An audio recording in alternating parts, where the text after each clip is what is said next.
Hello and welcome to Fireside Fairytales. My name is Rory, and if you've never been here before, this channel is Varietal-literature.ca's YouTube channel. Varietal-literature.ca is a place where a group of Vancouver writers posts up their own stories and choose your own adventures and short stories and experimental fiction and poetry and so on and so forth. But this channel is kind of just where we have fun with narrative, whether that's creating it or reading it. And tonight, we're going to be reading some fairy tales themed around Santa and poverty. And it's the week before Christmas, if you're watching this later, which is a busy time for people. And as a result, I don't actually expect this to be particularly well attended, and that kind of gives me a opportunity to kind of do whatever I want. And so I'm going to do something tonight that I don't normally do. Normally I just kind of read fairy tales, and that's the beginning and end of it. But what I'm going to do tonight is I'm going to read fairy tales, yes. And in between they're sort of sequenced to facilitate a bit of an observation, if you will. So we're going to go through them, and I'm going to talk a little bit between them, and then I'll read another one. And we're going to read about 4, maybe 5 tonight. So it might go long, which is fine, because like I said, I think everyone's busy. Everyone's out fighting crowds to shop right now. It's probably just you and me, whoever may be out there. So if you came here for stories, you will get your stories. But also I'm going to take a little bit of time in between. Now, if you are watching this later, and you're like, my God, I don't want to listen to that man talk. I just want to listen to stories. Although if you don't want to listen to me talk, I think maybe you've clicked on the wrong thing. That's what streaming is. But if you're watching this later, in the description below, there will be little links you can click on that gives you timestamps to jump into the video where stories start. So if the rambling is going on, you're like, I don't care about this, get me to another story. Just go down in the description, click on a new timestamp, it'll tell you what story it takes you to. That's one way to watch the videos. So, with that in mind, we're talking about Santa and poverty, and the reason we're talking about that is because Santa obviously is a big deal in kind of Victorian, turn of the century kind of stories, which is a lot of what we read here. But also because we're talking about poverty, because as I was saying earlier today, like 70% or something like that of modern literature, or not modern literature, Christmas literature, is about poverty in some respect. Some famous examples are Christmas Carol, Gift of the Magi. We talked about this before, Little Matchstick Girl, the Hans Christian Andersen one that was incredibly bleak that we read a few weeks ago. That's about poverty, and there's like legitimately I could just keep listing stuff off. The GS says, good evening, I'm intrigued. Well, that's good, because like I said, it's probably going to be kind of you, me, and maybe a few others. I think most people are out shopping today.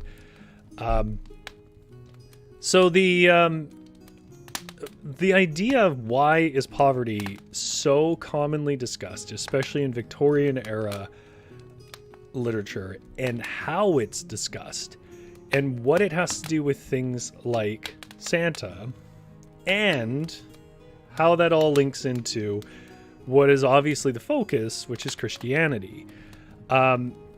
So, because as you know, and I'll just say this very briefly, I've said this before a few times, Christmas, Christ Mass, it's a Christian celebration. People like to make the point that it's not a Christmas is not a Christian celebration because it has co-opted a lot of stuff from pagan cultures of Middle and Northern Europe.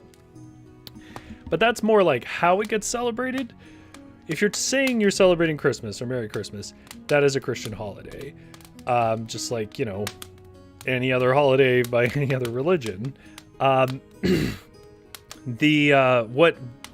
point people are making there is when missionaries were going to Central and Northern Europe, and this is going to come up a bit later, obviously they were attaching themselves to the local traditions of pagan beliefs to try and make it easier to communicate their ideas. Whether that's a bad thing or a good thing, I don't really care. I'm not getting into that. But I will point out that, for example, the big one, the one that really a lot of Christian Christmas traditions of modern era come from is Germanic and somewhat Nordic, the celebration of Yule, which is where Yule comes from, which traditionally was 12 days of feasting around the winter equinox for Odin and Thor and Odin mostly. And I do think, I have no proof of this, I do think there is a connection between Odin, the All-Father, who's all-seeing with his spying ravens, and Santa and Father Christmas, who can see you and is bearded and so on. Although Santa usually has both his eyes, so maybe I'm just making it up. So let's start with the classic. Let's just start from a basic, and we'll just read the most basic modern conception of a Santa story. And we're going to read that in this very pretty cover that I left up of A Story Garden for Little Children by Maud Lindsay, who was actually in the circle of friends of Helen Keller, who was a, of course, blind and deaf author of a lot of, it was fairly famous in her time, honestly, which was around the turn of the century. Okay, so this is very short. This is definitely for very young children, but I like it because it's a short summary of Santa Claus. So our first story is just called Santa Claus, A Wonder Story for Little Children by Maud Lindsay, and it opens with the quote, "Wonder is the basis of worship." Keep that in mind. Every year on the night before Christmas, Santa Claus comes. He rides in a sleigh drawn by tiny reindeers with bells on their harnesses. Tinkle, tinkle, ring the bells and trit-tot. Go the little deer to carry Santa Claus all over the world. Pardon me.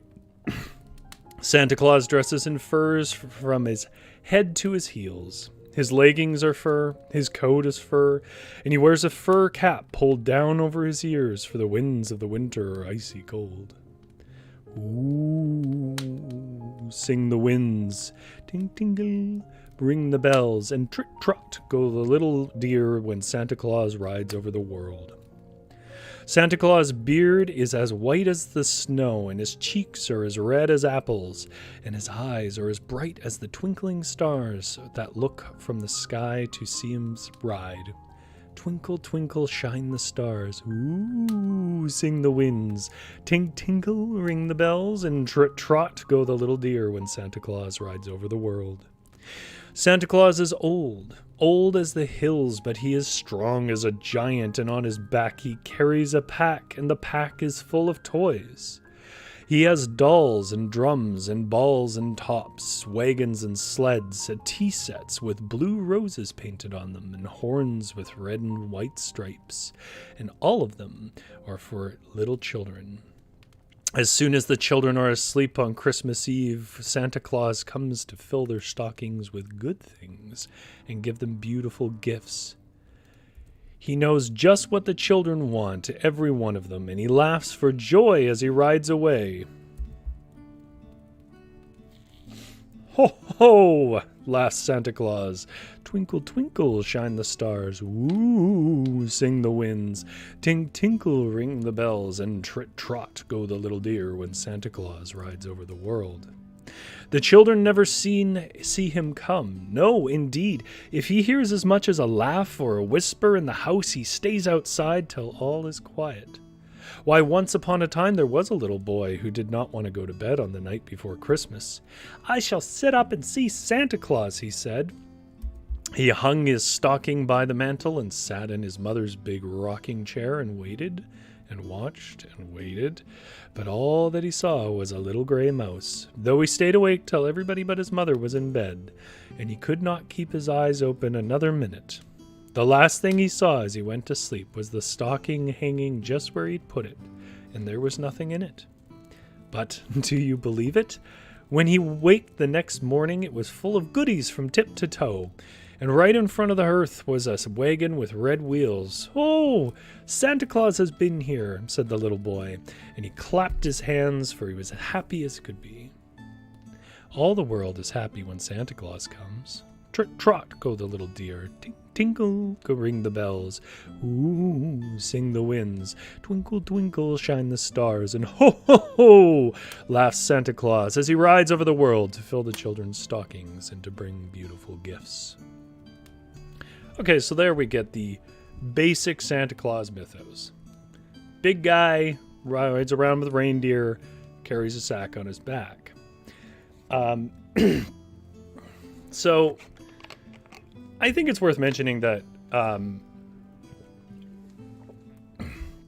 the idea of a Santa Claus comes from a lot of different places, mostly in Middle to Northern Europe. And I don't quite know if there's an agreement about where exactly this thing comes from. I've seen some proposed theories and so on, but nothing too definitive. But we do have versions of it. Some of them are a little more grounded. So, for example, in, I believe it's Finland, there's a version of it where Santa rides a horse, and he comes from Spain for some reason, the mystical nation of Spain. I don't know how they sort of hide other things. He also has some fairly controversial traits, that version, that I won't get into here. But you have this idea of Santa. Now, there is a key thing that Santa does in all of these stories. Even if we're looking at the babushka that we looked at in the Russian fairy tale from a while ago, I think in November we read that. The babushka was a woman, an older woman, who walked around trying to find the Christchild because she left it at night and didn't follow the three wise men, and then delivers gifts next to children's beds. So you see like another version of it. It's not a jolly old man there, but it's this spirit of the winter equinox that wanders around and gives gifts. Now, what's notable about all those versions is Santa gives gifts usually on a meritocracy, so were you a good little boy or girl. But there isn't really much reference in the really classic stories about the poverty of those people. In fact, it almost seems like they don't really come up much. Santa Claus is seen as just somebody who comes around and rewards good behavior in kids, and any version of it seems to be something like that. Some don't even make that stipulation. It's just assumed a kid deserves a gift. But for the most part, it is Santa goes around and rewards sort of helpful, nice kids. And so I guess you could see it as a way of trying to basically control children. But when we get to Victorian era Santa and we start to get this conflation. And I wanted to find it. I read it a couple of weeks ago, and I was like, oh, maybe I'll use that near Christmas. And I cannot remember what book it was in. I looked through books all day, today and yesterday, and I couldn't find it again. But there was this poem I found from the turn of the century about a guy talking about people who don't believe in Santa. And he said, there's a line in there where he says, if you don't believe in Santa, I don't believe in you. And he goes on to sort of talk down to anybody who doesn't believe in Santa. And this theme of having a lot of faith in Santa is something that really comes up in the Victorian era stories. You really don't get that in any of the old Russian tales or Finnish tales or Yule. There's nothing about like Odin won't bring you a feast if you don't believe in him. Like none of that comes up. That idea of the youthful faith in Santa is a very Victorian thing. And it really gets more and more emphasized as we come into the 20th century with movies like Miracle on 34th Street and stuff, but they draw from that same Victorian tradition. Why is that? Well, I think it's pretty straightforward. It's an easy early model for Christian God for young kids. If the Christian God to Christians is somebody who is going to offer this sort of abstract sense of peace and eternal life, that's a hard thing to sell to a kid. So I feel like in a lot of ways, Santa becomes this sort of preparatory version of faith for kids, where if you believe in this guy, he gives you something more material. And then hopefully as a kid gets older, I think the thinking is you sort of shift that mode over to God, and if you believe in God, right, and you're a good person, God gives you this gift of eternal life. Now that might sound a little nuts, because you might say, well, there's lots of versions of Santa, but we are again talking about Victorian versions of Santa. So I think one story that's going to sort of show a bit of a connection between the kind of thinking that people had about Santa at this time and the kind of thinking that people had about God and his role in children's lives is in this story here. No, not that one. Little Gretchen and the Wooden Shoe. Now, so what we're going to see here is we're going to see this idea of sort of Santa bringing gifts. But this is going to be where we start to see a new element, which is why doesn't Santa bring gifts to the poor little kids, right? So we're going to start to see our first representation of poverty around Christmas in Little Gretchen and the Wooden Shoe, which, well, I won't say more than that. It's a little bit longer of a story, but let's read through it. And then when I get to the end, we'll talk about kind of how it represents poverty, what it means for Christmas, and sort of what the model of Santa is doing here. And if you're like, what is this guy talking about? If you stuck it out this far, please stick it out further, because I am going somewhere. It's just kind of complex, and it requires a few bits of evidence, which is the stories. So this is Little Gretchen and the Wooden Shoe. Oh, hello, Holly. This is The Little Gretchen and the Wooden Shoe from the Children's Book of Christmas Stories, which we've read 2 weeks now, because it's got excellent selections of story. I really like this. If, by the way, you're looking for a book to read to your family or something over the holidays, on Project Gutenberg, they have free ebooks, Children's Book of Christmas Stories, edited by Asa Anderson, I think, is what I would recommend. It has the most consistent good writing and covers a lot of topics.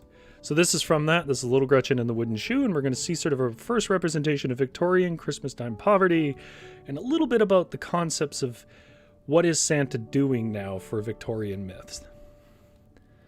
Little Gretchen and the Wooden Shoe by Elizabeth Harrison. There's this weird preamble from the author in here. I'm not going to read it. It's just about how the story came from Germany.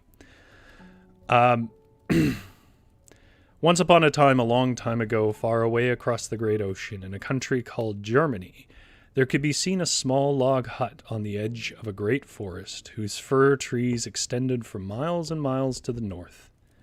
This little house, made of heavy-hewn logs, had but one room in it. A rough pine door gave entrance to this room, and a small square window admitted the light.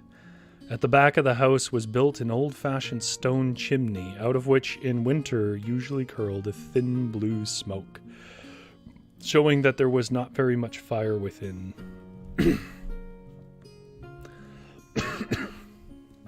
Small as the house was, it was large enough for the two people who lived in it. I want to tell you a story today about these two people. One was an old gray-haired woman, so old that the little children of the village, nearly half a mile away, often wondered whether she'd come into the world with the huge mountains and the great fir trees, which stood like giants back of her small hut. At the back of her small hut, I'm assuming it means. Her face was wrinkled all over with deep lines, which, if the children could only have read aright, would have told them many years of cheerful, happy self-sacrifice, of loving, anxious watching beside sick beds, of quiet endurance of pain, of many a day of hunger and cold, and of 1,000 deeds of unselfish love for other people. But of course they could not read this strange handwriting. They only knew that she was old and wrinkled, and that she stooped as she walked. None of them seemed to fear her, for her smile was always cheerful, and she had a kindly word for each of them if they had chanced to meet her on the way to and from the village. With this old woman lived a very little girl. So bright and happy was she that the travelers who passed by the lonesome little house on the edge of the forest often thought of a sunbeam as they saw her. These two people were known in the village as Granny Goodyear and Little Gretchen. Keep in mind that the tire company, I don't think, existed, so... Holly's House says, I don't see the book linked in the description. I don't usually link the books. If you go to Project Gutenberg and search Children's Books of Christmas Stories, the Children's Book of Christmas Stories, you'll get it. The winter had come, and the frost had snapped off many of the smaller branches from the pine trees in the forest. Gretchen and her granny were up by daybreak each morning after their simple breakfast of oatmeal. Gretchen would run to the little closet and fetch Granny's old woolen shawl, which seemed almost as old as Granny herself. Gretchen always claimed the right to put the shawl over her Granny's head, even though she had to climb onto the wooden bench to do it. After carefully pinning it under Granny's chin, she gave her a goodbye kiss, and Granny started out for her morning's work in the forest. This work was nothing more nor less than the gathering up of twigs and branches which the autumn winds and winter frosts had thrown upon the ground. These were carefully gathered into a large bundle, which Granny tied together with a strong linen band. She then managed to lift the bundle to her shoulder and trudged off to the village with it. Here she sold, and let me remind you, the following word means a bundle of sticks at this time, and they're clearly talking about a bundle of sticks, in case anybody takes offense. Here she sold the faggots for the kindling wood to the people of the village. Sometimes she would get only a few pence each day, and sometimes a dozen or more, but on this money little Gretchen, and she managed to live. They had their home, and the forest kindly furnished the wood for the fire, which kept them warm in cold weather. Oh, the story text is not scrolling. Sorry, GS. There you go. That should fix it. In the summertime, Granny had a little garden at the back of the hut where she raised with little Gretchen's help, a few potatoes and turnips and onions. These she carefully stored away for winter use. To this meager supply, the pennies gained by selling the twigs from the forest added the oatmeal for Gretchen and a little black coffee for Granny. Meat was a thing they never thought of having. It cost too much money. Still, Granny and Gretchen were very happy, because they loved each other dearly. Sometimes Gretchen would be left alone all day long in the hut, because Granny would have some work to do in the village after selling her bundles of sticks and twigs. It was during these long days that little Gretchen had taught herself to sing the song which the wind sang to the pine branches. In the summertime, she learned the chirp and twitter of the birds until her voice might almost be mistaken for a bird's voice. She learned to dance as the swaying shadows did, and even to talk to the stars which shone through the little square window when Granny came home too late or too tired to walk. Sometimes when the weather was fine, or her granny had an extra bundle of newly knitted stockings to take to the village, she would let little Gretchen go along with her. It chanced that one of these trips to the town came just the week before Christmas. And Gretchen's eyes were delighted by the sight of the lovely Christmas trees which stood in the window of the village store.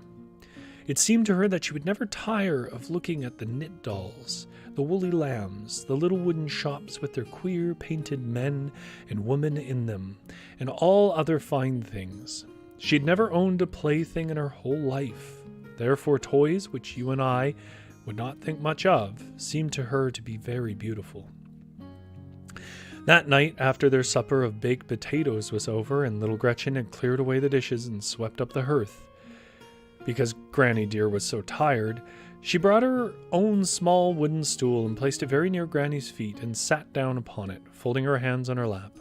Granny knew that this meant she wanted to talk about something, so she smilingly laid away the large Bible which she'd been reading, and took up her knitting, which was as much to say, "Well, Gretchen, dear, Granny is ready to listen." "Granny," said Gretchen slowly, "it's almost Christmas time, isn't it?" "Yes, dear," said Granny. "Only 5 more days now." Then she sighed, but little Gretchen was so happy that she did not notice Granny's sigh. "What do you think, Granny, I'll get this Christmas?" said she, looking eagerly into Granny's face. Child, said Granny, shaking her head. "You'll have no Christmas this year. We are too poor for that." "Oh, but Granny," interrupted little Gretchen, "think of all the beautiful toys we saw in the village today. Surely Santa Claus has sent enough for every child." "Ah, dearie," said Granny, "these toys are for people who can pay money for them, and we have no money to spend for Christmas toys." "Well, Granny," said Gretchen, "perhaps some of the little children who live in the great house on the hill at the other end of the village will be willing to share some of their toys with me. They will be so glad to give some to a little girl who has none." Dear child, said Granny, leaning forward and stroking the soft, shiny hair of the little girl. "Your heart is full of love. You would be glad to bring a Christmas to every child. But their heads are so full of what they are going to get that they forget all about anybody else but themselves." Then she sighed and shook her head. "Well, Granny," said Gretchen, her bright, happy tone of voice growing a little less joyous, "perhaps the dear Santa Claus will show some of the village children how to make presents that do not cost money. Some of them may surprise me Christmas morning with a present. And Granny, dear," added she, springing up from her low stool, "can't I gather some of the pine branches and take them to the old sick man who lives in the house by the mill, so that he can have the sweet smell of our pine forest in his room all Christmas Day?" "Yes, dearie," said Granny, "you may do what you can to make the Christmas bright and happy, but you must not expect any presents yourself." "Oh, but Granny," said little Gretchen, her face brightening, "you forgot all about the shining Christmas angels who came down to earth and sang their wonderful song the night the beautiful Christchild was born. They are so loving and good that they will not forget any little child. I shall ask my dear stars tonight to tell them of us, you know," she added with a look of relief. "The stars are so very high that they must know the angels quite well, as they come and go with their messages from the loving God." Granny sighed, and as she half whispered, "Poor child, poor child." But Gretchen threw her arm around Granny's neck and gave her a hearty kiss, saying as she did so, "Oh, Granny, you don't talk to the stars often enough, else you wouldn't be sad at Christmas time." Then she danced all around the room, whirling her little skirts about to show Granny how the wind had made the snow dance that day. She looked so droll and funny that Granny forgot her cares and worries and laughed with little Gretchen over her new snow dance. The days passed on. The morning before Christmas Eve came. Pardon me, I need a drink of water.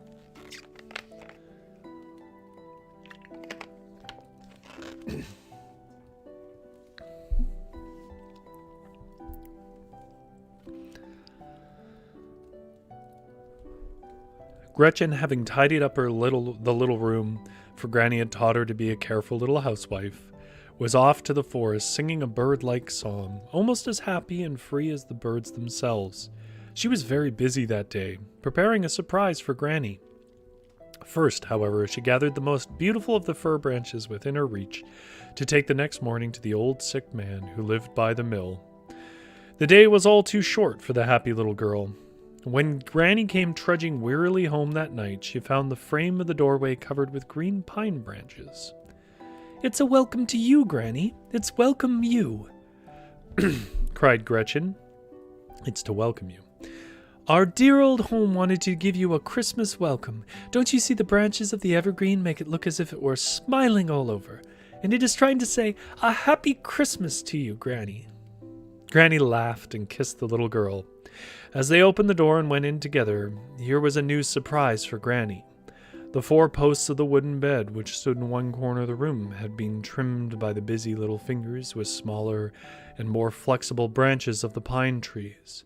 A small bouquet of red mountain ash berries stood at each side of the fireplace, and these, together with the trimmed posts of the bed, gave the plain old room quite a festival look. Gretchen laughed and clapped her hands and danced about until the house seemed full of music to poor tired Granny, whose heart had been sad and as she turned toward their home that night, thinking of the disappointment which must come to loving little Gretchen the next morning.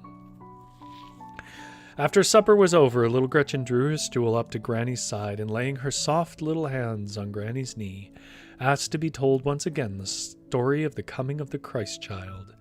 How the night that he was born, the beautiful angels had sung their wonderful song. How the whole sky had become bright with a strange and glorious light, never seen by the people of earth before.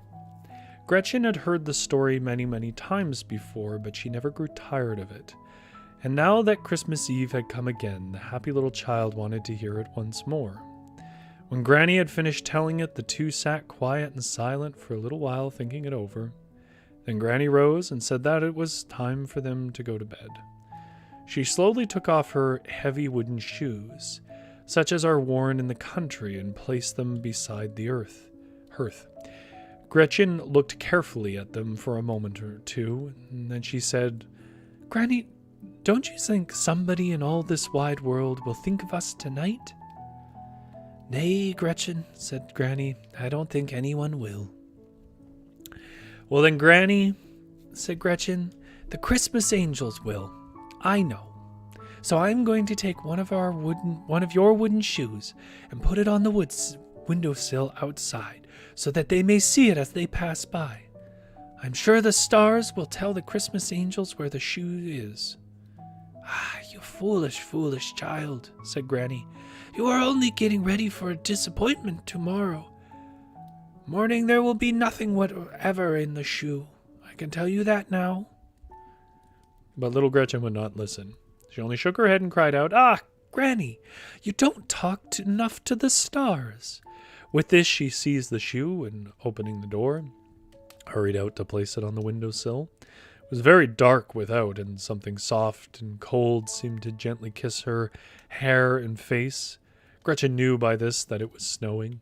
She looked up to the sky, anxious to see if the stars were in sight. But a strong wind was tumbling the dark, heavy snow clouds about, and had shut away all else. "Never mind," said Gretchen softly to herself. "The stars are up there, even if I can't see them. And the Christmas angels do not mind snowstorms." Just then a rough wind went sweeping by the little girl, whispering something to her which she could not understand. Then it made a sudden rush up to the snow clouds and parted them, so that the deep and mysterious sky appeared beyond, and shining down out of the midst of it was Gretchen's favorite star. "Ah, little star, said the child, laughing aloud. "I knew you were there, though I couldn't see you. Will you whisper to the Christmas angels as they come by that little Gretchen wants so very much to have a Christmas gift tomorrow morning, if they have one to spare, and that she has put one of Granny's shoes upon the windowsill ready for it." A moment more, and the little girl, standing on tiptoe, had reached the windowsill and placed the shoe upon it, and was back again in the house beside Granny in the warm fire. The two went quietly to bed, and that night, as little Gretchen knelt to pray to the Heavenly Father, she thanked him for having sent the Christchild into the world to teach all mankind how to be loving and unselfish, and in a few moments she was quietly sleeping, dreaming of the Christmas angels. Oh dear, I see we have spam again. Let's get rid of that, and then we will carry on with our story.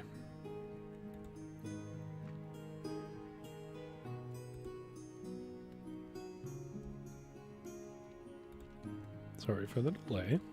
For people later, we have caught the attention of some spam, which I think is a sign that you've come up in the world. And there we go. Okay. The next morning, very early, even before the sun was up, little Gretchen was awakened by the sound of sweet music coming from the village. She listened for a moment, and then she knew that the choir boys were singing the Christmas carols in the open village air of the village street. She sprang up out of bed and began to dress herself as quickly as possible, singing as she dressed. While Granny was slowly putting on her clothes, little Gretchen, having finished dressing herself, unfastened the door and hurried out to see what the Christmas angels had left in the old wooden shoe. The white snow covered everything, trees, stumps, roads, and pastures, until the whole world looked like fairyland. Gretchen climbed up on a large stone which was beneath the window and carefully lifted down the wooden shoe. The snow tumbled off it in a shower over the little girl's hands, but she did not heed that. She ran hurriedly back into the house, putting her hand into the toe of the shoe as she ran. Oh, Granny, she exclaimed. "You didn't believe the Christmas angels would think about us, but see, they have. Here is a dear little bird nestled down in the toe of your shoe. Isn't it beautiful?" Granny came forward and looked at what the child was holding lovingly in her hand. There she saw a tiny chickadee whose wing was evidently broken by the rough and boisterous winds of the night before, and who had taken shelter in the safe, dry toe of the old wooden shoe. She gently took the little bird out of the Gretchen's hands and skillfully bound his broken wing to his side, so that he need not hurt himself by trying to fly with it. Then she showed Gretchen how to make a nice warm nest for the little stranger, close beside the fire, and when their breakfast was ready, she let Gretchen feed the little bird with a few moist breadcrumbs. Later in the day, Gretchen carried the fresh green boughs to the old sick man by the mill, and on her way home stopped to see and enjoy the Christmas toys of some of the other children whom she knew, never once wishing that they were hers. I want you guys to remember that. When she reached home, she found that the little bird had gone to sleep. Soon, however, he opened his eyes and stretched his head up, saying just as plain as a bird could say, "Now, my new friends, I want you to give me something more to eat." Gretchen gladly fed him again, and then, holding him in her lap, she softly and gently stroked his gray feathers until the little creature seemed to lose all fear of her. That evening, Granny taught her a Christmas hymn and told her another beautiful Christmas story, and then Gretchen made up a funny little story to tell the birdie. He winked his eyes and turned his head from side to side in such a droll fashion that Gretchen laughed until the tears came. As Granny and she got ready for bed that night, Gretchen put her arms softly around Granny's neck and whispered, "What a beautiful Christmas we've had today, Granny. Is there anything in the world more lovely than Christmas?" "Nay, child, nay," said Granny. "Not to such loving hearts as yours." Okay. So it's a very pretty story, obviously. It's a little saccharine, but it's very pretty. But let's think about how they're portraying poverty here. They do portray it with hardship, and they talk about hunger, but what they never seem to really talk about is the fact that it is miserable. Like, it to be poor and hungry affects your mood as well, and makes you an unhappy and depressed person, especially in the winter. It also doesn't address the fact that, under conditions such as this, people starve to death and so on. And so you can kind of class this model of representation of poverty as what I think is more traditionally called the noble rich, or noble poverty myth. The notion of noble poverty, or nobility in poverty. And it's this idea that the poor shouldn't be poor, and it's unjust, but they find joy in their own way. Now, I think what's important to ask yourself is, why would a person want to think that, if that's almost certainly not true, if that's just not how poverty actually manifests? Especially, why would someone want to think that in Victorian times? Well, I mean, it's pretty straightforward. The reason, and I think it slips by you, but I think it's important to remember that these stories were not written by people in those kind of conditions. These stories were written by middle class and upper class Victorians. Because if you were truly that poor, you did not afford school, and you probably weren't fully literate, if literate at all. And you certainly weren't writing well enough to get published, if publishing was even close to an option. So, you're basically not, you don't really have options like that. So what that means is that these are interpretations of poverty by people not in poverty. So if you're a person who's coming into a season where people this poor typically, and I'm sorry to say it's a little bleak, but it's true, typically freeze to death. To this day, freeze to death in their own houses and in the street. It's a season that is deadly to be poor during. There's a lot of guilt in celebrating Christmas in your warm house with all these excessive gifts, and you feel kind of bad for it. And so a lot of these stories, I think, become about poverty because Victorian era had an enormous poverty problem. Like unbelievably high poverty rates and a huge wealth gap between the people that were in upper class, as some of these writers were, and even just working class, let alone absolute dirt ditch poor. And so I think part of what the mythos of Victorian era Christmas stories is trying to do is take this undeniable reality of the suffering of the poor around you while you don't suffer, and start to paint a situation where Christmas is still happy. And one of the ways that it's doing that here is it mentioned Santa Claus and it mentioned Christmas angels. So we see this conflation then of the idea of a Santa Claus coming along and the conflation of a Christian faith element like the Christmas angels coming along and granting gifts. Holly's House says, when I was younger, I used to think these stories were the poor making the best of their lot, but now I think they're romanticizing of poverty and to alleviate the guilt of the upper classes. Yes, that is exactly right. You probably wrote that before the video caught up to this. That is very much what's happening, and I think it's happening because it's hard to deny.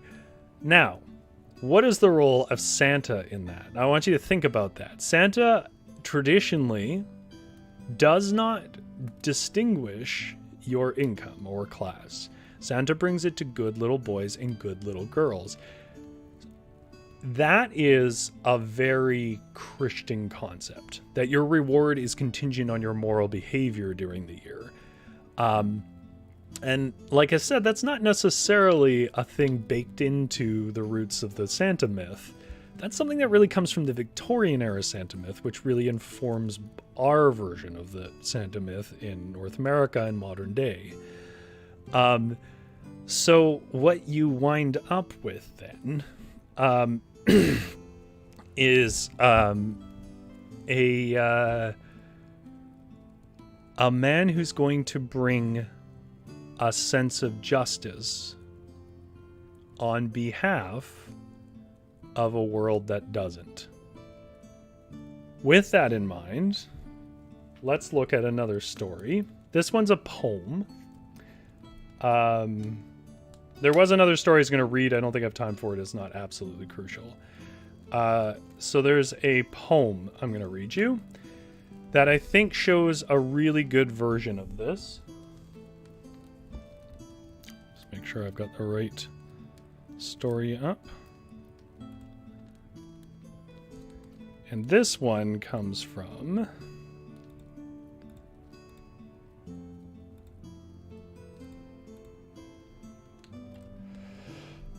a thing called The Budget of Christmas Tales. So we are going to specifically look at a Christmas tale called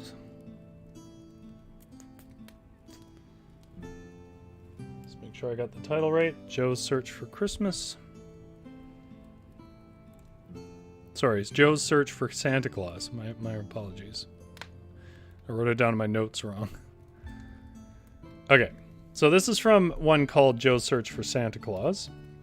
I want you to keep in mind the things I just said about what is Santa Claus's role as a myth to middle class and upper class Victorians who were writing these kinds of stories and interpreting old Germanic Yule tropes and stuff into Christian theology and teaching moments for kids. So, and if you feel like this is turning into like I'm gonna rag on all of society and Christians or something like that, that's not where this is going, in case you're worried about that. I do have a sort of an ending point, but it's more one about accuracy. Okay, this is called Joe's Search for Santa Claus. It is a poem, which I know some people have a hard time hearing the meaning of when they're there, so you can try reading it along. But I think we'll see this conflation of all these elements. Christianity and Santa Claus, poor, the noble poor myth, and this idea of the role of something in the world to give justice in a world that's not giving justice to the poor in the Victorian era. By Irving Batchelor. A story, my child. Well, there's none that I know as good as the story about little Joe. He lived with his mother just under the eaves of a tenement high where the telegraph weaves in its highway of wire that everywhere goes, and that makes the night musical when the wind blows. Their home had no father, the two were bereft of all but their appetites, those never left. Joe's grew with his thought, a day never passed, he spent not in hunger to make the food last. In days when his mother silently went and stood by the windows, Joe knew what it meant. They'd nothing for supper, the words were so sad that somehow they drowned all the hunger he had. And surely God's miracles never have ceased. Joe's hunger grew less when his sorrows increased. When the coal ran out in the winter's worst storm, the fire burnt the harder that kept their hearts warm. Their windows revealed many wonderful sights, long acres of roofing and high-flying kites. At sunset, the great vault of heaven aglow, the lining of gold on the clouds hanging low, the cross on the top of St. Mary's high tower ablaze with the light of that magical hour. And still, as the arrows of light slanted higher, the last thing in sight was the great cross of fire. Each day as it vanished, the history of old of Christ's crucifixion was reverently told. To him the boy learned to confide all his woes, but oftenest prayed for a new suit of clothes, since those that he wore didn't fit him at all. The coat was too large and the trousers too small, and Joe looked so queer, from his head to his feet, it grieved his proud soul to be seen in the street. And sometimes he cherished a secret desire to own a hand sled or to build a bonfire, but reached one conclusion by various routes: he could have better fun with a new pair of boots.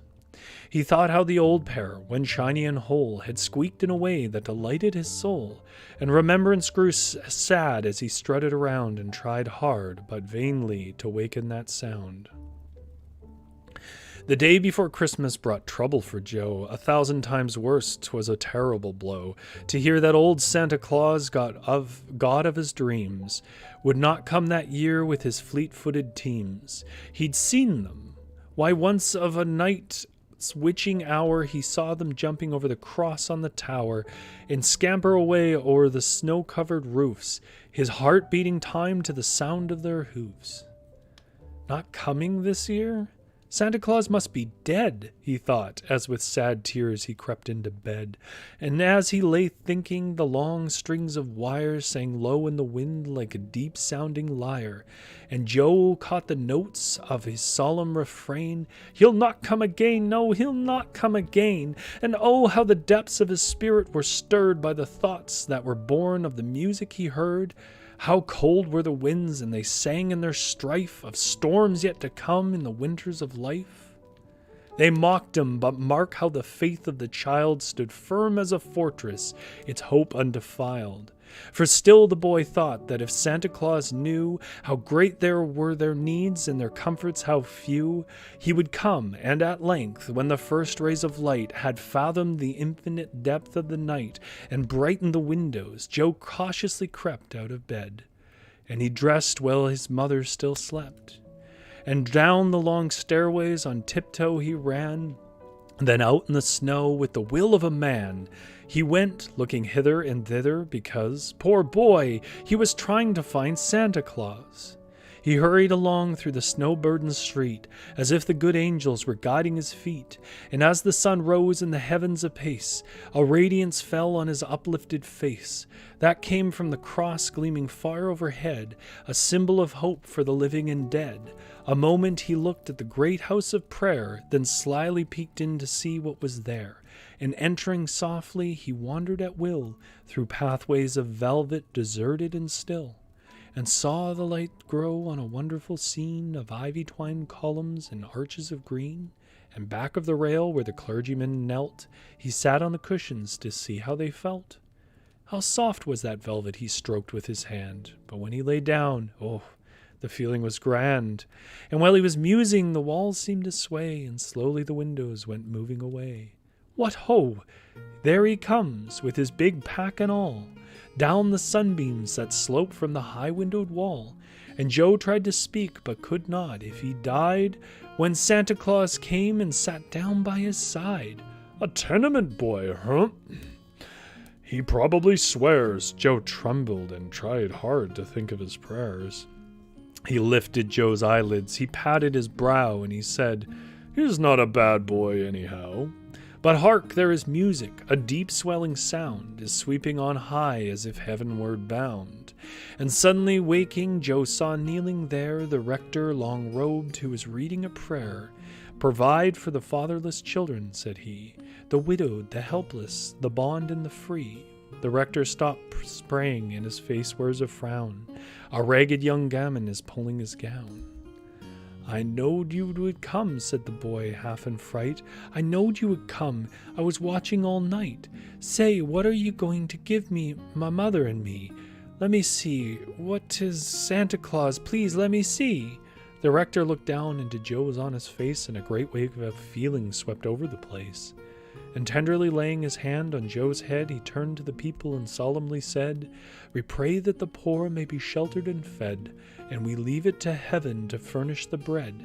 You know while he feedeth the fowls in the air, the children of mankind he leaves to man's care." And kissing Joe's face, the preacher said then, "Of such is the kingdom of heaven, amen." That day Santa Claus came to many a door he'd forgotten to call at the evening before. Was little Joe lucky? Well, now you were right, and the wires sang merrily all the next night. Oh, wow. There's small essays in here. Okay, before I talk about that, let me just read the comments from the last. Holly's House says, "What I also find telling is that in stories like this, the Matchstick Girl, etc., there is no moral component. The upper class never comes and rescues or helps the characters because there is a prevalent belief that the poor somehow deserved or earned their lot. There was a reason for that belief, and that is accurate. The story is always focused on the separate life and the situation of the poor and how they somehow made do in the end, which of course is why A Christmas Carol was so amazing for the time in which it was written and so popular." Look at her stealing my points. That is accurate. The Christmas Carol is one of the things I'm going to say stands apart here, but I'm going to talk about why in a minute. Now I want to focus on a line in here. it says here, so basically, if you couldn't follow the poem, what happens here is a kid goes to church, falls asleep at the church, sees Santa Claus in a dream, wakes up, discovers it's not really Santa Claus, it's, basically a priest. And then the priest sort of is talking about how we need to feed the poor. But his prayer is this: we pray that the poor may be sheltered and fed, and we leave it to heaven to furnish the bread. So there's an interesting perception there. There's two ways to read that. And I think there is one intended way, but there's another way that I kind of want to spin off on a bit. So the intended way, of course, is that bread is metaphorical here, as in, which is not a fairly unique or new thing to Christian theology and imagery, that there was bread for the soul. And that you would always be hungry if you didn't get your bread for the soul, which only came from, Christ and God and so on and so forth. That is a pretty standard Christian belief. But it is interesting here because you see here the conflation of Santa Claus and the church. There is an undeniable connection here. So we have this thing, Santa Claus, which was really more of a kind of neutral ground mythos of various places. It didn't have any kind of religious component. And you see it starting to be connected more and more in Victorian era to Christianity. And this is pretty explicit about it. That Santa Claus is really a kind of stand-in or a servant of Jesus or something like that. And you see that what the role of a Santa Claus or the angels or Jesus here in Victorian era is to tend to the poor. And I kind of understand where it's coming from because, there's a lot of imageries of poverty and poorness in the Bible. I mean, obviously, Jesus is a guy who wanders the desert with very few belongings. He talks about shedding all belongings and so on. But I think there's an important nuance. People are picking up in Victorian era on this idea of the noble poverty myth. The idea that part of Jesus' spiritual clarity was in his lack of stuff in this impoverished life, which was a really popular and kind of remains a popular view of it. And I kind of don't think that complete abandonment of the material needs of people is embodied in any way in the teachings that I know of from the New Testament of the Bible. But there definitely seems to be a play here to start to turn that nobility of being poor that they see embodied in a certain representation of Jesus into, as Holly very clearly said, into the idea that somehow people are being made poor on purpose and not to interrupt it. And if you don't know, and while I hesitate to get too specific, what I will say is, beliefs develop and change and theologies change over time, but the classic people that sort of came up with these models of thinking were Lutheran and Calvinism. Calvinism in particular, Calvinism sort of starts from this idea of, which I'll admit, there's a lot of different types of Calvinism, so I'm not trying to dip too deep into that, but historically, Calvin, the original guy, really operated on this idea that Holly's House is pointing out, is that the poor that poorness in life was somehow a reflection of poorness in spirit. I think that's a bit of a simplification, but that is kind of how it boils down. It also boils down the other way, that if you're wealthy, then there was somehow something favorable you had done to God. That ideology is still around, by the way. There's still a belief right now in certain sects of especially American evangelicals, not all of them, but some, of the idea that, if you tithe or you do good things, that it's almost kind of like an investment into your earthly wealth.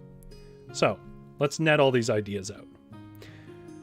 You have this idea that there is some kind of spiritual nobility, a greater kind of happiness that can be found in being poor. This sort of condescending upper middle class writings about poorness make it seem almost noble, and that they have to learn a lesson about, the real joy comes from family or whatever. These people who definitely, that's not where their real joy is coming from. So that's the first thing. And obviously you have some people who are worried about it. Then on top of that, what you start to get is a version of Santa Claus that is more and more just a reflection of a kind of balancing spirit, representative of maybe Jesus, maybe God. It kind of depends on what we're doing, what story you're reading, but it's definitely becoming more and more a Christian analogy for a invisible hand that balances things on Christmas Eve or Christmas Day.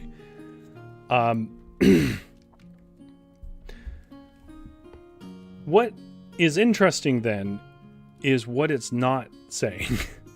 So in this poem that we just read, it's not saying somebody has to go and do something. The preacher is seen as doing something, right? So there's this line here, that day Santa Claus came to many a door he'd forgotten to call it the evening before. So what that's basically implying is that the preacher told them to go and give gifts, and they give gifts, or maybe the preacher himself went and gave gifts, which I think is probably more what it's trying to say. But that's still a function of God being the one who balances these things out. It's interesting to me because what it isn't saying is, hey, you should open your door and feed people when you see them sick and tired. There is no call to action whatsoever to people who are of means, except in things like Christmas Carol, which is why Christmas Carol is so lasting. It stands apart, even from fellow writer Hans Christian Andersen's work. It stands apart from this idea that to die poor, there's still a happy ending because you go to heaven, or that there is a secret happiness to be had in being poor because you're happy with simple things like birds with broken wings or whatever else. There's none of that crap, because what is Christmas Carol about? It's about Ebenezer Scrooge. It's not about a poor person learning a lesson. It's not about Santa Claus secretly coming and balancing the scales of the world. It's Scrooge unbalanced the scales of the world. Scrooge needs to fix them. The spirits come to him and say, you, with your money, pick up your stuff and go and do something about it. This is your problem to fix. Now that's really interesting, because that is an alternative view to what is a very traditional view of Santa as a Christianized force of rewarding good children. And I want to read for you, and it's the only time I'm ever going to do this, seeing as this is speaking about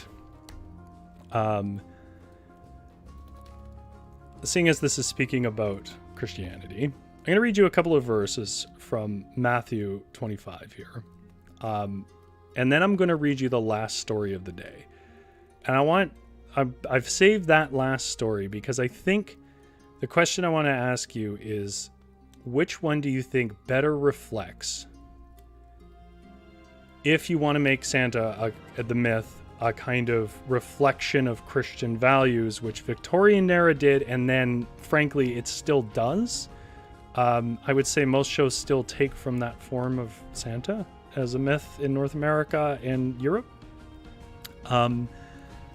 If that's the case, I'm going to give you a different version of that kind of tale, that idea, and I want to know which one you think better matches up with the literature that it's referencing, in this case the Hebrew literature of the Bible.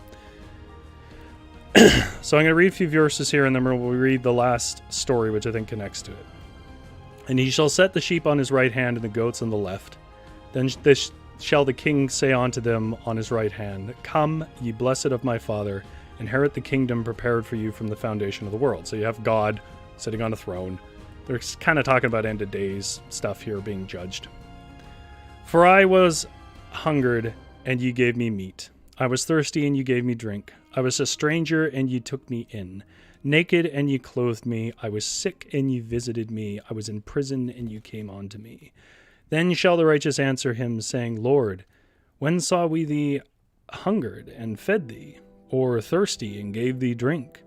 When saw we thee a stranger, and took thee in, or naked, and clothed thee? Or when saw we sick, or in prison, and came unto thee? And the king shall answer and say unto them, Verily I say unto you, inasmuch as ye have done it unto one of the least of these my brethren, ye have done it unto me. In the New International Version, you might know better. What you do for the least of these, you do for me. Now I'm going to add the verse after it. That's the famous verse that I just read. I'm going to add the verse after it, just to kind of show you how straightforward this is being. Then shall he say also unto them on the left hand, Depart from me, ye cursed, into everlasting fire prepared for the devil and his angels. Okay, so that is a very famous passage in Matthew. I'm not religious, by the way, if you're thinking this is a weird Sunday school class. That's not the point. The point is this is referencing the Bible. I think that's a pretty important passage about how the Bible looks at things and how Jesus is meant to have been looking at things. And so with that in mind, I want to read you the last story, which is actually a German myth. It's called The Story of the Christchild. It's not what you think it is. It's not just the Bible story. It's actually a different story about well, you'll see. Where are you? Got to find it in the list here.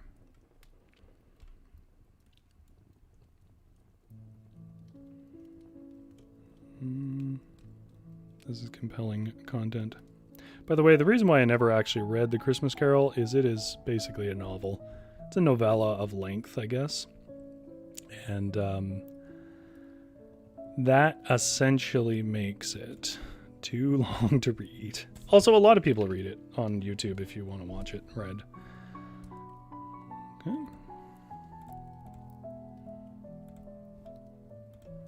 So, this will be our last one of the night, but with the passages that I've just read in mind, and with this interpretation of Santa as kind of a conflation of, trying to be a conflation anyways, of Jesus really, or his angels, or something to that effect, some sort of Christian imagery, as a balancing force in a world where Victorian upper and middle class feel bad, but don't necessarily want to do anything about it. And so they sort of just invent these stories where they can feel a little bit better about having abject poverty, dying of starvation people in the wings of their society. Which is why I think a lot of these Christianized Victorian versions of Christmas stories exist. I offer up to you this alternative story, which also comes from that era, which I think is puts together a different image. And then ask you sort of which one you think is more in line with the theology and mythos of Christianity. So this is by Elizabeth Harkison.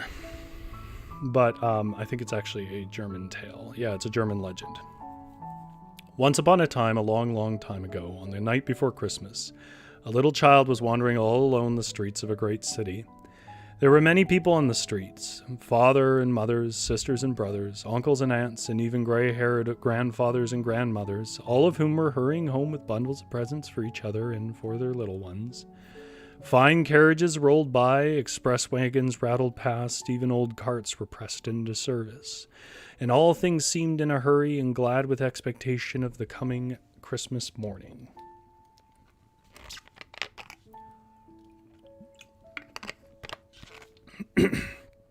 From some of the windows, bright lights were already beginning to stream until it was almost as bright as day.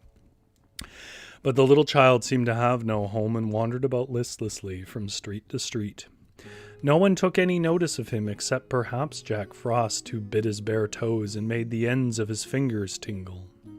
The north wind, too, seemed to notice the child, for it blew against him and pierced his ragged garments through and through, causing him to shiver with cold.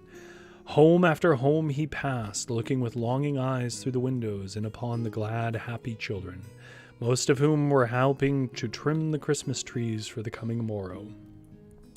"Surely," said the child to himself, where there is so much gladness and happiness, some of it may be for me." So with timid steps he approached a large and handsome house. Through the windows he could see a tall and stately Christmas tree already lighted. Many presents hung upon it. Its green boughs were trimmed with gold and silver ornaments. Slowly he climbed up the broad steps and gently rapped upon the door. It was opened by a large manservant. He had a kindly face, though his voice was deep and gruff. He looked at the little child for a moment, then sadly shook his head and said, "Go down off the steps. There is no room here for such as you." He looked sorry as he spoke. Possibly he remembered his own little ones at home, and was glad that they were not out in the cold and bitter night. Through the open door a bright light shone, and the warm air, filled with fragrance of Christmas pine, rushed out from the inner room and greeted the little wanderer with a kiss. As the child turned back into the cold and darkness, he wondered why the footman had spoken thus, for surely, thought he, those little children would love to have another companion join them in their joyous Christmas festival. But the little children inside did not even know he had knocked at the door. The street grew colder and darker as the child passed on. He went sadly forward, saying to himself, "Is there no one in all this great city who will share their Christmas with me?" Farther and farther down the street he wandered to where the homes were not so large and beautiful. There seemed to be little children inside of nearly all the houses. They were dancing and frolicking about. Christmas trees could be seen in nearly every window, with beautiful dolls and trumpets and picture books and balls and tops and other dainty toys hung upon them. In one window the child noticed a little lamb made of soft white wool. Around its neck was tied a red ribbon. It had evidently been hung on the tree for one of the children. The little stranger stopped before his window and looked long and earnestly at the beautiful things inside, but most of all was he drawn toward the white lamb. At last, creeping up to the window pane, he gently tapped upon it. A little girl came to the window and looked out into the street where the snow had begun to fall. He saw the child, but she only frowned and shook her head and said, "Go away and come some other time. We are too busy to take care of you now." Back into the dark, cold streets he turned again. The wind was whirling past him and seemed to say, hurry on, we have no time to stop. 'Tis Christmas Eve and everybody is in a hurry tonight." Again and again the little child rapped softly at door or window pane. At each place he was refused admission. One mother feared he might have some ugly disease which her darlings would catch. Another father said he had only enough for his own children and none to spare for beggars. Still another told him to go home where he belonged and not to trouble other folks. The hours passed. Later there grew the night, and colder grew the wind, and darker seemed the street. Farther and farther the little one wandered. There was scarcely anyone left upon the street by this time, and the few who remained did not seem to see the child, when suddenly ahead of him there appeared a bright, single ray of light. It shone through the darkness into the child's eyes, and he looked up smilingly and said, "I will go where the small light beckons. Perhaps they will share their Christmas with me." Hurrying past all the other houses, he soon reaches the end of the street and went straight up to the window from which the light was streaming. It was a poor little low house, but the child cared not for that. The light seemed still to call to him. From what do you suppose the light came? Nothing but a tallow candle which had been placed in an old cup with a broken handle, in the window as a glad token of Christmas Eve. There was neither curtain or shade to the small square window, and as the little child looked in, he saw standing upon a neat wooden table a branch of a Christmas tree. The room was plainly furnished, but it was very clean. Near the fireplace sat a lovely-faced mother, with a little 2-year-old on her knee and an older child beside her. The two children were looking into their mother's face and listening to a story. She must have been telling them a Christmas story, I think. A few bright coals were burning in the fireplace, and all seemed light and warm within. The little wanderer crept closer and closer to the window pane. So sweet was the mother's face, So loving seemed the little children that at last he took courage and tapped gently, very gently, on the window, or on the door. The mother stopped talking. The little children looked up. "What was that, Mother?" asked the little girl at her side. "I think it was someone tapping on the door," replied the mother. "Run as quickly as you can and open it, dear, for it is a bitter cold night to keep anyone waiting in this storm." "Oh, Mother, I think it was the bough of the tree tapping against the window pane," said the little girl. "Do please go on with your story." Again the little wanderer tapped upon the door. My child," exclaimed the mother, rising. "That certainly was a rap on the door. Run quickly and open it. No one must be left out in the cold on our beautiful Christmas Eve." The child ran to the door and threw it wide open. The mother saw the ragged stranger standing without, cold and shivering, with bare head and almost bare feet. She held out both hands and drew him into the warm, bright room. "You poor, dear child," was all she said, putting her arms around him. She drew him close to her breast. "He is very cold, my children," she exclaimed. "We must warm him.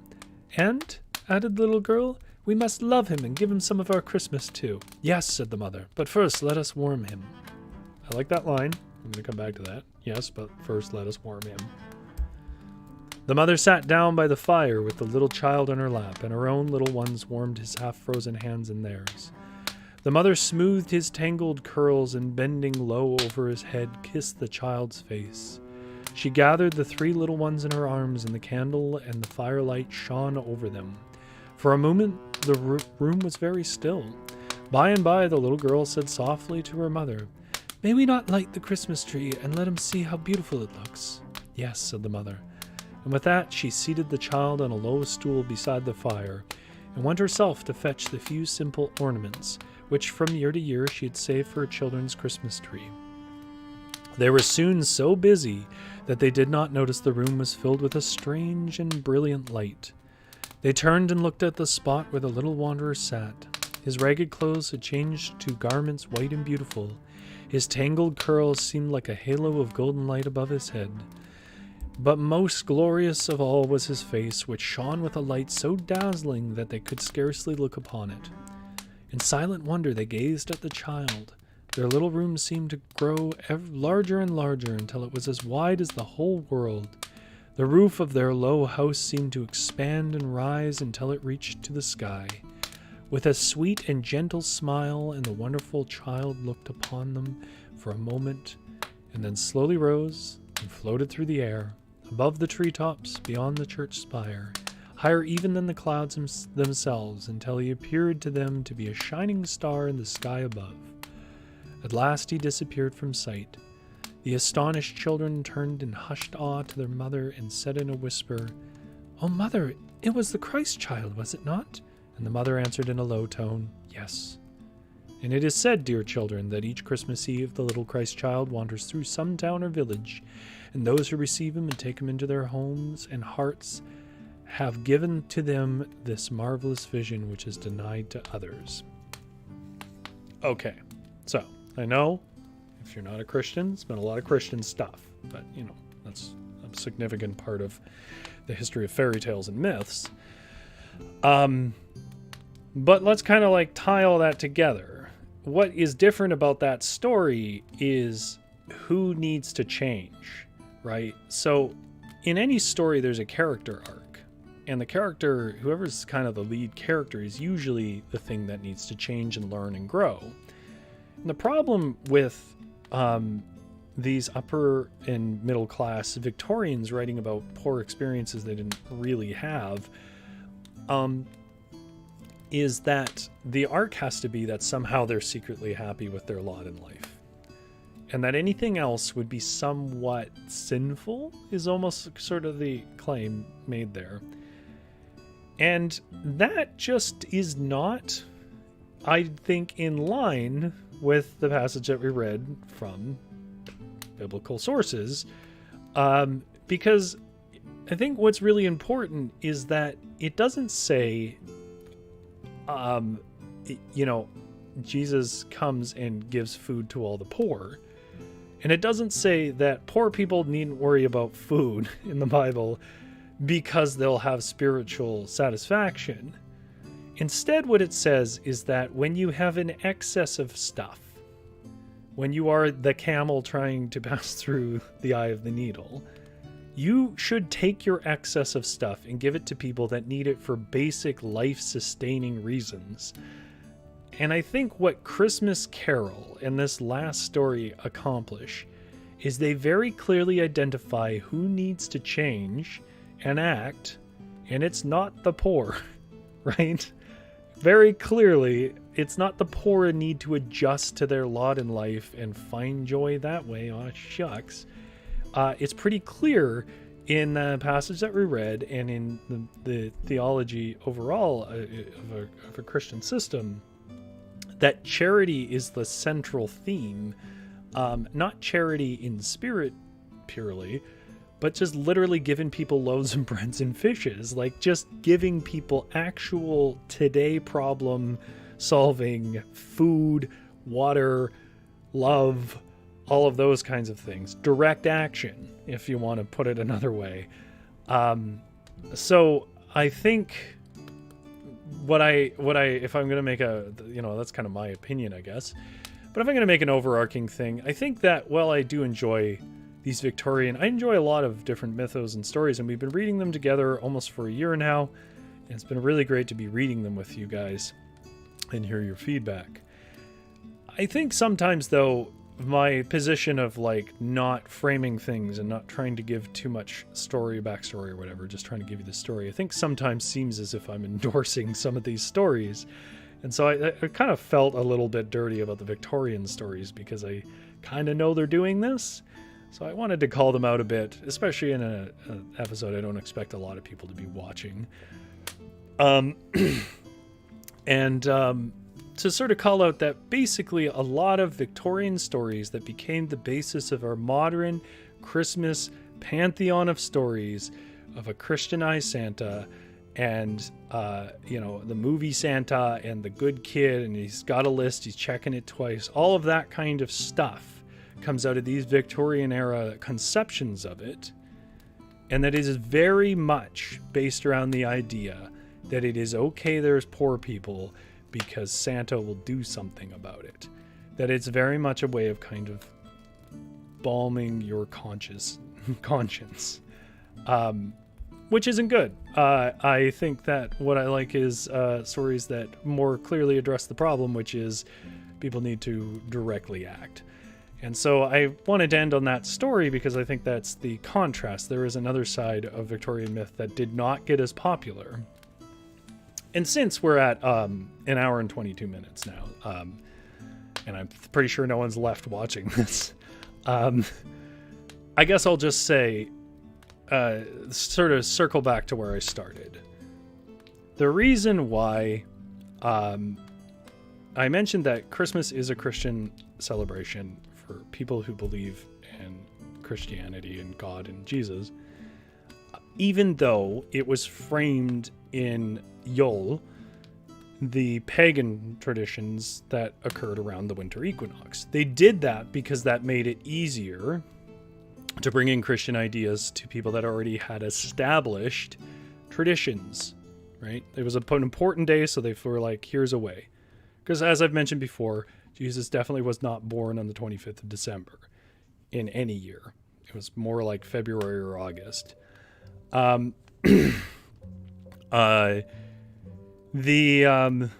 that's number one. That basically what you see as a Christmas nowadays is definitely Christian at core, but it got decorated by the trend of paganism at the time. What also happens traditionally in history is whatever is the pervading belief of the time, the economic systems of the day attach themselves to it in that same way, in that they aren't necessarily in line with the core, but they take the decorations of what people already believe and they dress up their economic system, whether that's feudalism, communism, or capitalism. In the Victorian era, it was very much capitalism. And the reason why people have to be okay with the poor is because they were kind of a necessary outcome to the slash and burn form of capitalism that Victorian era was going through. And so what we see in a lot of Christian and a Christian era, Victorian era Christmas stories that defined our version of Christmas and Santa Claus is basically a balm for anxiety about the bad sides of capitalism. And I don't think that's a necessary turn, and that's why I wanted to end it, because I'm not being cynical here. That's why I wanted to end it on this last one. That at the end of the day, you determine what the holiday means to you and how you want to celebrate it. And if I could recommend something, do something directly helpful to people today. Because basically every other version of Victorian stories amounts to thoughts and prayers for the poor.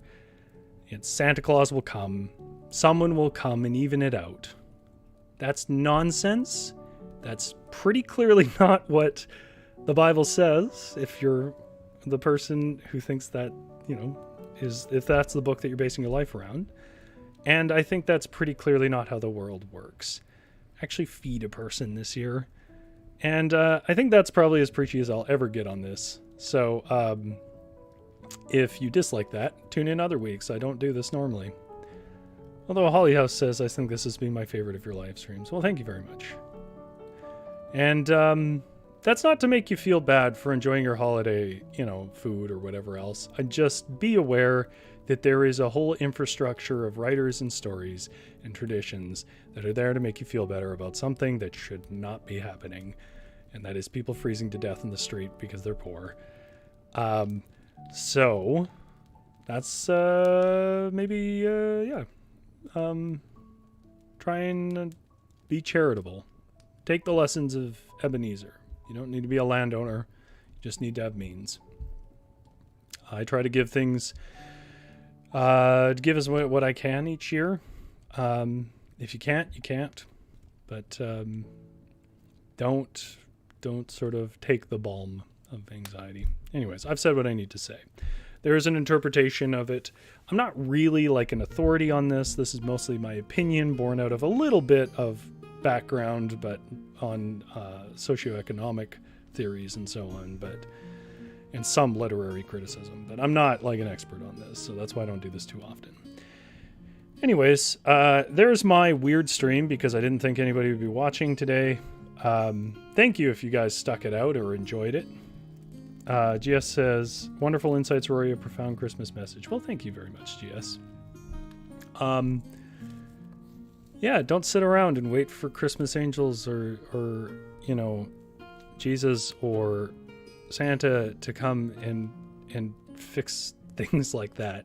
Because I think it's pretty clear they've not because those things I don't believe in them, but not because those things are necessarily not going to do anything. It's that it's pretty clear in the writing that that's on us to do something about it. Anyways, hopefully you get a good sleep, and hopefully you guys have a good Christmas if I don't hear from you again. On Thursday, Avalon and I are going to have a Christmas party, and we're going to do a little writing mini games. It's going to be good fun. I think you guys should show up and come and check it out, and bring some eggnog. And I might do some pre-recorded stuff. I really don't know what I'm doing next week. It's a mixed bag, so if stuff doesn't go up next week, don't get too worried. It might just mean I had to go and see my own family or something like that.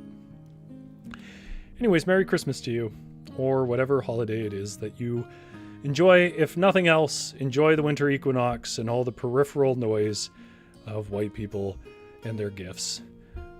Thank you so much for tuning in and for sticking it out with me. I've been Rory. This is Fireside Fairytales. I hope you get a good sleep in my nice warm cabin.